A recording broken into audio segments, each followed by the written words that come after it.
এই গরমে চলুন ঘুরে আসি পাহাড় থেকে। পাহাড় বলতে বাঙালির মনে প্রথমেই আসে দার্জিলিংয়ের কথা। যাই হোক, আজকে আমরা যেতে চলেছি কালিম্পংয়ে।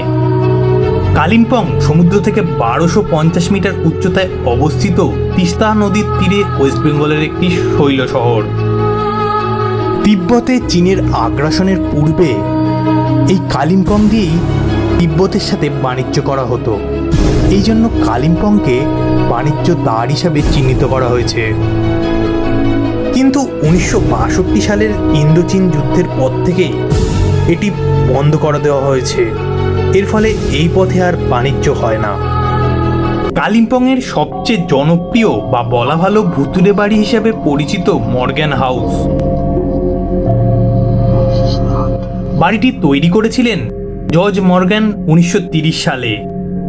এটি সম্পূর্ণ ইউরোপীয় স্টাইলে তৈরি একটি ম্যানশন বলা যেতে পারে। এই বাড়ির সঙ্গে জুড়ে আছে ইতিহাসের এক অধ্যায়। জর্জ মর্গ্যান ছিলেন একজন পাটের ব্যবসায়ী এবং তিনি ব্যবসা করে প্রচুর ধনসম্পত্তি লাভ করেছিলেন। এখন আপনারা বুঝতেই পাচ্ছেন, আপনার কাছে যদি অফুরন্ত ধনসম্পত্তি এবং মনের মধ্যে যদি একটি সুন্দর বাড়ি করার ইচ্ছা থাকে, তবে সেটি হয়তো এই বাড়ির মতনই সুন্দর হবে। সত্যি কথা বলতে বাড়িটির স্থাপত্যশৈল পর্যটকদের তাক লাগিয়ে দেয়। তার সঙ্গে এখানকার মনোরম পরিবেশ আপনার মনকে বারবার টেনে নিয়ে আসবে।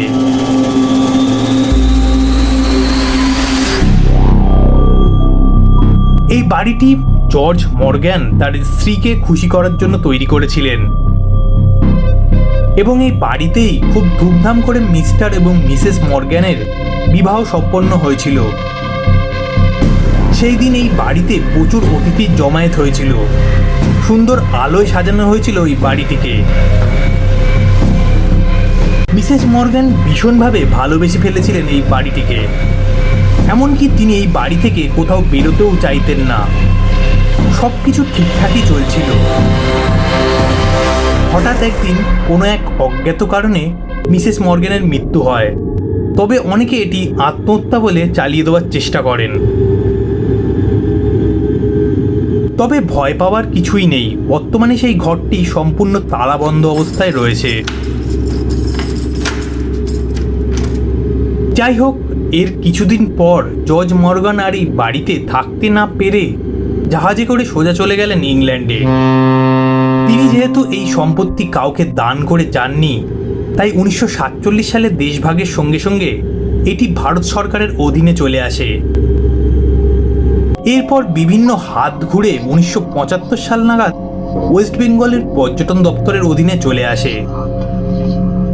বর্তমানে আপনি চাইলে এখানে রুম বুক করে থাকতেই পারেন 2-1 দিনের জন্য। শুনলে হয়তো অবাক হবেন, অনেক অ্যাডভেঞ্চার প্রিয় নবদম্পতি এই বাড়িটিকে হানিমুন স্পট হিসেবে বেছে নেন। যাই হোক, এবার আসা যাক ভুতুড়ে বাড়ির গল্প সম্পর্কে।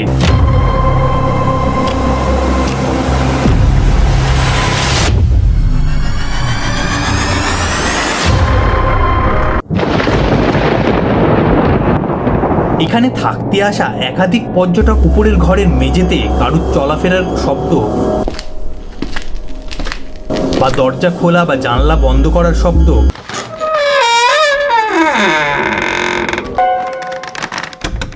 এমনকি সিঁড়ি দিয়ে কারুর ওঠানামার শব্দ পেয়েছেন বলে তারা জানিয়েছেন। এখন আপনার মনে হতেই পারে, এতজন লোক কেউ না কেউ এটি করছে, কারণ একটি হোটেলে তো অনেক লোকই থাকেন। এতে ভুতুড়ে হওয়ার কারণ কি? কিন্তু আশ্চর্যজনকভাবে তারা কাউকেই দেখতে পায়নি সেইখানে, এবং প্রত্যেকবারই একই রকম ঘটনা ঘটেছে বলে তারা জানিয়েছেন। তবে এসব কিছুর পরেও যেহেতু এই বাড়িটি হন্টেড লিস্টে রয়েছে, তাই জন্য পৃথিবীর বিভিন্ন প্রান্তের অ্যাডভেঞ্চার প্রিয় মানুষেরা এই বাড়িটি ঘুরতে আসে। এছাড়া এখানের প্রাকৃতিক সৌন্দর্য তো অবশ্যই, আর এরই ফলে এটি হয়ে গিয়েছে কালিম্পংয়ের সবচেয়ে জনপ্রিয় ট্যুরিস্ট স্পট। এছাড়া এই মর্গ্যান হাউসের খুবই কাছে একটি খুব বিখ্যাত মনেস্টারি এবং একটি গল্ফ কোর্স রয়েছে, যেটি আপনারা ঘুরে দেখতেই পারেন। তাই এখানে সিজনে রুম পাওয়া খুবই মুশকিল। এই বাংলোতে বিভিন্ন জনপ্রিয় সেলিব্রিটিরা ঘুরে গিয়েছেন। তাদের মধ্যে অন্যতম হলেন আমাদের বাংলার কিশোর কুমার, সুপ্রিয়া দেবী, উত্তম কুমার, অমিত কুমার।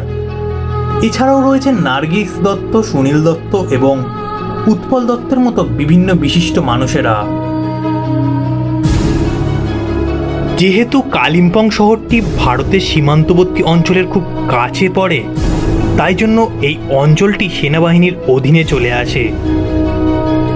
এর ফলে আপনারা এখানে খুব একটা যানজট দেখতে পাবেন না এবং এখানে মানুষের বসবাসও খুব কম, যেগুলি আপনারা চাইলে ঘুরে আসতেই পারেন।